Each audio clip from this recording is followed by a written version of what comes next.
ناظرین، میں ہوں سکندر لودھی اپنے YouTube channel Sikandar Lodhi updates کے ساتھ۔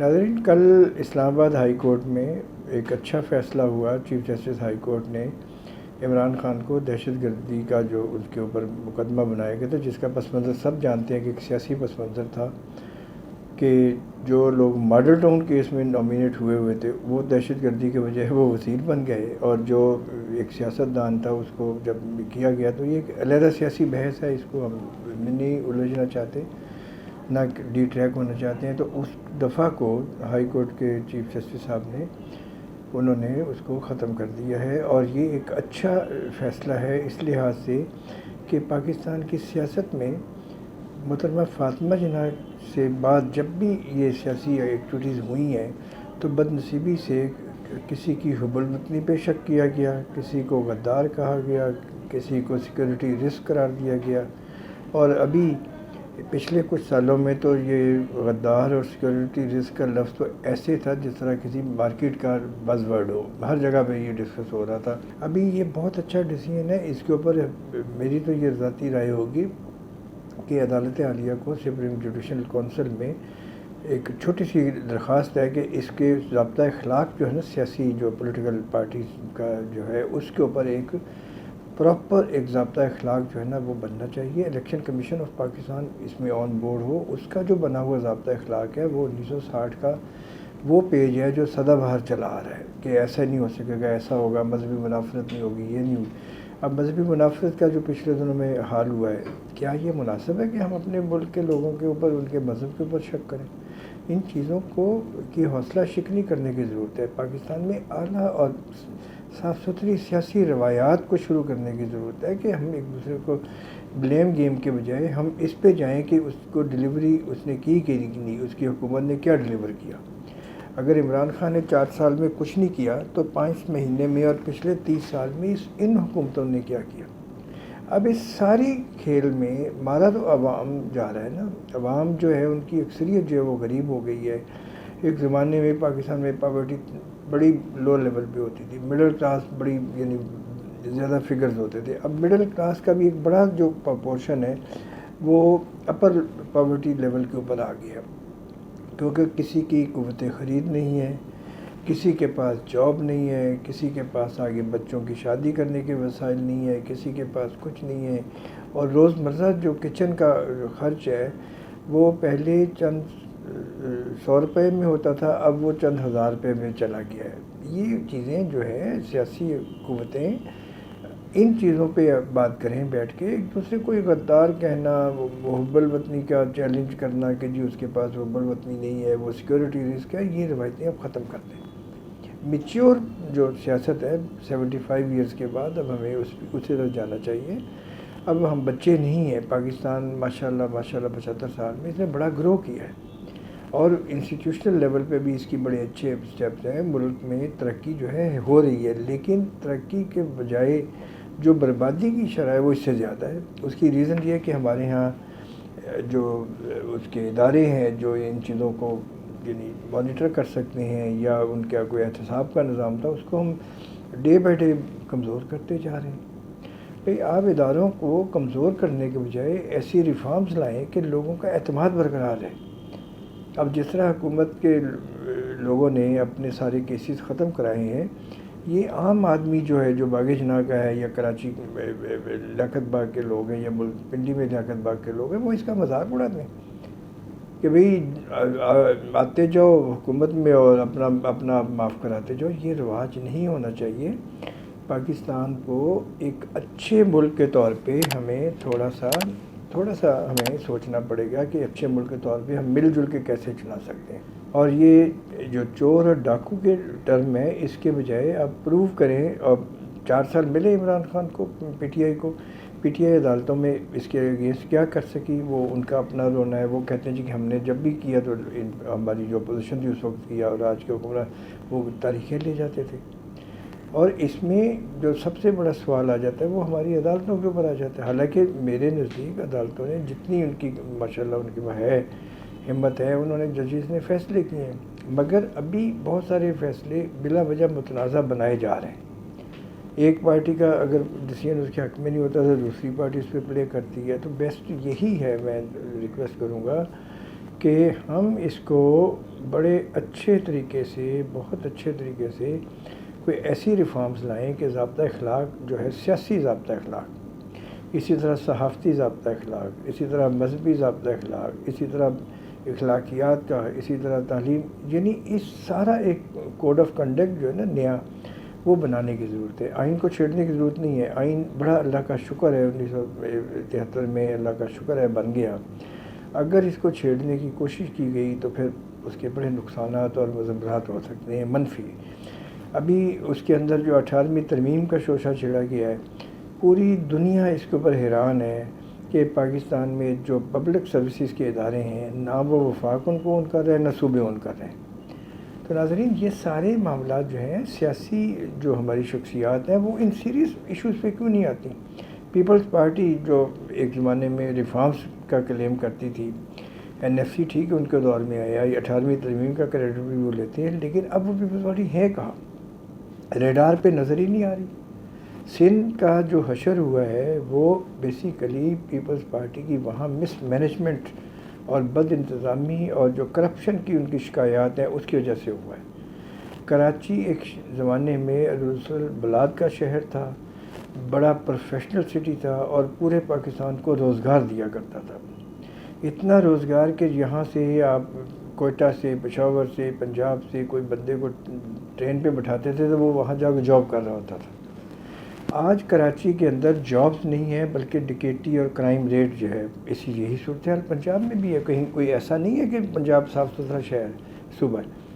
تو اس ملک کی جو بیسک ایشوز ہیں، تعلیم کے، صحت کے اور سماجی جو زندگی کے معاملات ہیں، اس کے اوپر ہمارے سیاستدان بیٹھ کے بات کریں. وہ اپنی نااہلی ثابت کر رہے ہیں کہ وہ جو نان ایشوز پہ سیاست کر رہے ہیں. بھئی پاکستان اب افورڈ نہیں ہو سکتا کہ آپ ہر وقت بلیم گیم کے اوپر اور الزام تراشی کی سیاست کریں. بھئی مریم نواز کو آپ دیکھیں کہ ان کے بیانات پڑھ لیں، میاں شہباز شریف کے بیانات پڑھ لیں تو زمین آسمان کا فرق نظر آتا ہے، لیکن اندر سے سارے خاندان، ساری پارٹیاں اندر سے ایک ہیں. اس وقت میرے نزدیک پی ٹی آئی سے زیادہ سب سے بڑا جو امتحان ہے وہ پی ڈی ایم کا ہے. پی ڈی ایم کو اب آگے جا کے الیکشن اس میں اگلے مہینے ہو جائے، کیئر ٹیکر سیٹ اپ آ جائے، کچھ ہو جائے، الٹیمیٹلی پی ڈی ایم کو عوام کی عدالت میں آنا پڑے گا. اب عوام کی عدالت میں آنے کے لیے ان کے پاس ہے کیا؟ پی ٹی آئی جان اس کی بچ گئی. اگر آپ اس کا نظام اس کا چلتا رہتا تو شاید ان کا وجود ہی ختم ہو جاتا. جو اس کے بارے میں ایک جنرل پرسیپشن تھا وہ واقعی ٹھیک ثابت ہو جاتا. اب وہ میچیور پارٹی ہو گئی. اب اس کا جو ووٹر ہے وہ حقیقت میں میچیور گفتگو کرنے پہ آ گیا ہے. اس کی جو گیدرنگز ہیں پی ٹی آئی کے سربراہ کی، عمران خان کی، وہ یہ ثابت کر رہی ہیں کہ بھی لوگوں کا انٹرسٹ اس کی طرف ہے. جبکہ پیپلز پارٹی اور نون لیگ کو یہ یقین ہے کہ الیکشن اتنا دور جب چلا جائے گا تو عمران خان تھک ہار جائے گا. تو اس کے بدلے میں عمران خان نے کل بھی یہ کہا ہے، ہمیشہ یہ کہہ رہے ہیں کہ میں تھکنے والا اور ہارنے والا نہیں ہوں. یہ ان کو ویسے نہیں کہنا چاہیے، اس لیے کہ اللہ کی ذات کے نزدیک یہ تکبر میں آ جاتا ہے. تکبر سے ہر بندے کو احتیاط کرنی پڑ چاہیے، اس لیے کہ جو انا اور تکبر ہے اس کی کوئی معافی نہیں ہے. اور اس وقت جو پاکستان کو سزا مل رہی ہے وہ سیاستدانوں کی انا کی سیاست جو ہے اس کی سزا ہم بھگت رہے ہیں. پوری قوم اس وقت یعنی عملاً بے حال ہوئی ہے. کوئی اس کا نظام نہیں چل رہا، کوئی اس کی جان و مال کی سیکورٹی کا کوئی حال نہیں ہے. اور ہمارے ادارے جو ہیں وہ آپ دیکھ لیں کہ جو انتظامی ادارے ہیں جو سیاسی حکومتیں چلاتی ہیں ان کی کارکردگی صفر ہوتی جا رہی ہے. اب اس جو فلڈ ابھی آیا ہے، اب فلڈ کے ابھی اثرات جو ہیں اس کا ایک سیکنڈ پارٹ جو آئے گا نا، اس میں پتہ چلے گا کہ گھروں سے جب کئی دن ہفتے پرانی لاشیں بھی ملیں گی اور لوگ راشن کو ترسیں گے اور فلاں کو ترسیں گے. تو اس میں جو اے ڈی پی تھا ہمارا سالانہ ڈیولپمنٹ پروگرام، جس کو پبلک سیکٹر ڈیولپمنٹ پروگرام کہتے ہیں، وہ 2023 میں 727 بلین رکھا گیا تھا. اب جو لگ رہا ہے یہ کہ یہ اس سے کم ہو جائے گا، کیونکہ سیاسی عدم استحکام اور بارشوں کی وجہ سے اے ڈی پی کے لیے وسائل جب کم ہوں گے تو انٹرنیشنل گرانٹ تو آپ کو مل نہیں رہی. اس کے لیے اب در بدر بیچارے منتیں کر رہے ہیں کریڈیبلٹی کا ایک سب سے بڑا یعنی ایشو چل رہا ہے۔ پاکستان اس وقت دو طرح کے بحرانوں سے دو چار ہے۔ ایک طرف یہاں کریڈیبلٹی کا گیپ ہے کہ عوام کو حکمرانوں کے اوپر اعتماد نہیں رہا، جس کو آپ ٹرسٹ ڈیفیسٹ کہتے ہیں۔ اسی طرح عالمی اداروں کو پاکستان کے انتظامی اداروں پہ اعتماد نہیں رہا۔ They are comfortable with the G H Q یعنی انسٹیٹیوشنس، وہ کہتے ہیں کہ ابھی تک یہ ادارے ٹھیک چل رہے ہیں، مگر ان کی بھی تو ایک کیپیسٹی ہے نا آگے چلنے کی۔ اسی طرح آپ کا دیکھیں تعلیم کے شعبے میں کس طرح ہم لوگ اگنور ہوئے ہیں کہ لاکھوں بچے بچیاں تعلیم نہیں حاصل کر پاتی، لیکن ان کے نام پہ ورلڈ بینک کی گرانٹس اور دوسرے انٹرنیشنل اداروں کی گرانٹس کہاں چلی جاتی ہیں؟ یہ جو سیاسی نعرے بازیاں ہیں کہ یہ ہم یہ کر دیں گے اور یہ ہو جائے گا، یہ اس سے اب ہم پہ رحم کھائیں۔ عوام کے لیے سیاستدان سوچیں گے تو اللہ تعالیٰ ان کے لیے پبلک کے دلوں میں کوئی پازیٹیو چیز سوچے گا، ورنہ یہ جو ٹرسٹ ڈیفیسٹ ہے یہ وائڈن ہوتا جائے گا، اور اگلے 4-5 سال میں زیادہ دور کی بات نہیں ہے، لوگوں کا مائنڈ کمپلیٹلی اینٹی پولیٹکس ہو جائے گا۔ لوگوں کو اب سیاست سے کوئی لینا دینا نہیں ہے۔ ان کے کچن کا مسئلہ ہے کہ آٹا روز کتنا مہنگا ہو رہا ہے، سبزی کتنی مہنگی ہو رہی ہے، ٹرانسپورٹ کتنی مہنگی ہو رہی ہے، بجلی کتنی مہنگی ہو رہی ہے، دھوبی کی کاسٹ کتنی بڑھی ہے، کوبلر کی کاسٹ کتنی بڑھی ہے، آپ کی پرسنل لائف کے جو ایکسپنس ہے وہ کتنی بڑھ گئی ہے۔ آپ ہوٹل انڈسٹری کو جا کے دیکھیں، ہوٹلوں والوں نے اب جب دیکھا کہ کسٹمر کم ہو گئے، انہوں نے اس کو میچ یہ کیا کہ پرائسز انکریز کر دیں، لیکن اس کے باوجود ایک جو فٹ فال ہوتا تھا بڑے بڑے اچھے ریسٹورنٹس میں، وہ ایوریج 25-30% کم ہو گئی ہے۔ اور یہ جو آپ کو وہاں نظر آ رہے ہیں یہ کارپوریٹ سیکٹر کے لوگ آ رہے ہیں جو بزنس کے لوگ ہیں، اور بزنس کا ایک طبقہ وہ ہے جو انڈاکومنٹڈ اکانومی کا سرخیل بنا ہوا ہے، اس کو آپ کا کنٹرول نہیں کر پا رہے۔ ابھی ایف بی آر جو ہے اس کو اس سپٹمبر میں ایک بہت بڑا جو لاس ہو رہا ہے اس کے ریونیو کا، کچھ 658 بلین کے اگینسٹ اس کو ابھی تک 382 بلین ابھی ملے ہیں۔ ابھی اگلے 8-10 مہینے میں کوئی 300 بلین کہاں سے اکٹھا کرے گا؟ اس کے اوپر ایف بی آر اب کون سی نئی چھری چلائے گا کہ عوام کو ایک نئے وہ چنگل میں پھنسائیں گے؟ ایف بی آر کی جو ٹیکس کلیکشن ایجنسیز ہیں وہ عملاً ناکام ہو چکی ہوئی ہیں۔ یہ فیک یعنی سرویز ہوتے ہیں۔ ابھی انہوں نے نئی ایک اسیسمنٹ کے لیے ورکنگ کی ہے، کمشنرز لیول کی کانفرنس کہ جی اسیسمنٹ کی جائے کس علاقے میں کتنا ریونیو شارٹ فال ہے۔ کچھ بھی نہیں ہونا۔ 30% کا ریونیو جب شارٹ فال آئے گا تو اس گیپ کو انہوں نے کہاں سے فل کرنا ہے؟ وہ 12 لاکھ لوگ یا 11.5 لاکھ لوگ یا 9 لاکھ لوگ وہ بیچارے مارے جائیں گے جو آلریڈی سسٹم کا حصہ ہیں، جبکہ جو کم از کم 3 ملین کی گنجائش یہاں موجود ہے ٹیکس پیئرز ایڈ کرنے کی۔ جب آپ نے CNIC کو لنک کر دیا اس کے ساتھ کہ جی جو بھی آپ کی ٹرانزیکشن ہوگی، تو اس کے بعد ایف بی آر کی جو ٹیم ہے اور جو اس کے ادارے ہیں وہ ان لوگوں تک کیوں نہیں پہنچ پاتے جو بے نامی پراپرٹیاں خرید رہے ہیں، جو بے نامی سیل پرچیز کر رہے ہیں، ان کو پکڑیں۔ آپ نکالیں ایوریج کے سیلز ٹیکس کی جو ٹوٹل ان کی آتی ہیں ریٹرنز وہ کتنی کم ہے، شرمناک فگرز ہیں وہ بولے۔ آپ کی انکم ٹیکس کے اندر لوگوں کی مجبوری ہے کہ جو آلریڈی سسٹم کے حصہ ہیں، سیلریڈ کلاس ہے، وہ ٹیکس دینے بھی مجبور ہیں۔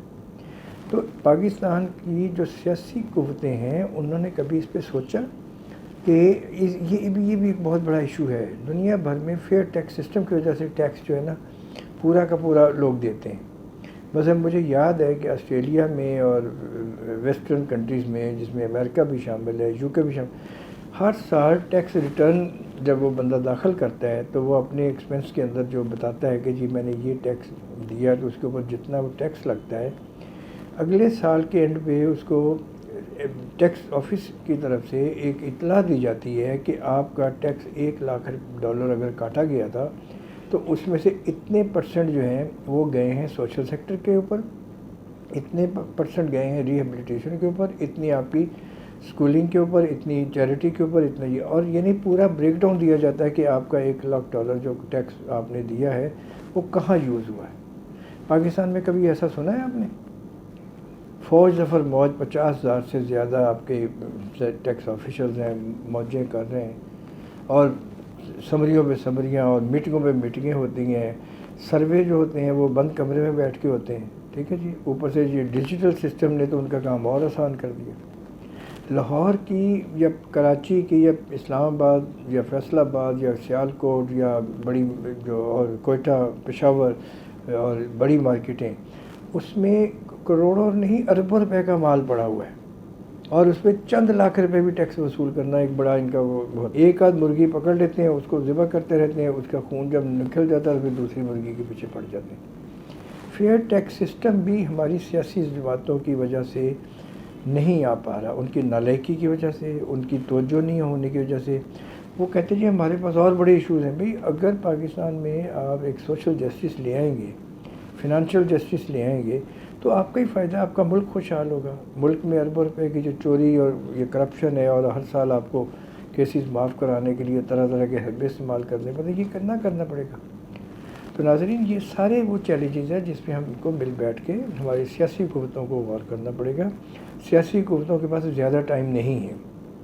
یہ چند سال کی بات بھی ہو سکتی ہے، چند ہفتوں کی بھی ہو سکتی ہے، اور ایسا نہ ہو کہ چند ہفتوں کے بعد جو نیا سورج طلوع ہو اس کے بعد یہ سیاستدان بھول جائیں کہ کبھی وہ سیاست میں ہوتے تھے. اس لیے کہ اب ملک میں زیادہ اس چیز کو تاخیر نہیں برداشت ہو سکتی. اس ملک میں ایک ایسے نظام کی، ایک ایسے سسٹم کی ضرورت ہے کہ جو لوگوں کو فیسیلیٹیٹ کرے، لوگوں کو تحفظ دے، جانی تحفظ بھی، معاشی تحفظ بھی اور مالی تحفظ بھی.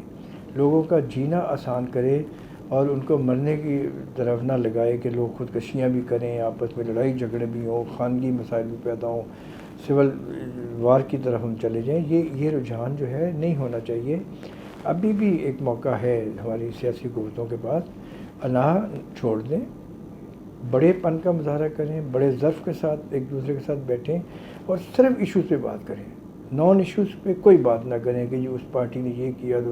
یہ ایک دوسرے کو یہ جو غدار وغیرہ کہنا اور حب الوطنی کا کہنا، یہ ایک تو جان چھڑانے والی بات ہوتی ہے کہ آپ ایشوز پہ بات نہیں کرنا چاہتے. اس کو چھوڑ دیں. کسی کو قانونی طور پہ اس پہ پابندی لگ جائے کہ یہ لفظ جو ہے نا وہ یوز نہیں ہو سکتے کسی کو نیچا دکھانے کے لیے، unless کہ وہ پوری طرح پروو ہو جائے کہ وہ واقعتاً وہ ٹیررسٹ ہے، ABC ہے، کوئی پارٹی بھی ہو سکتی ہے، کوئی بندہ بھی ہو سکتا ہے. بلیم گیم کی سیاست اب ہمارا ملک افورڈ نہیں کر سکتا.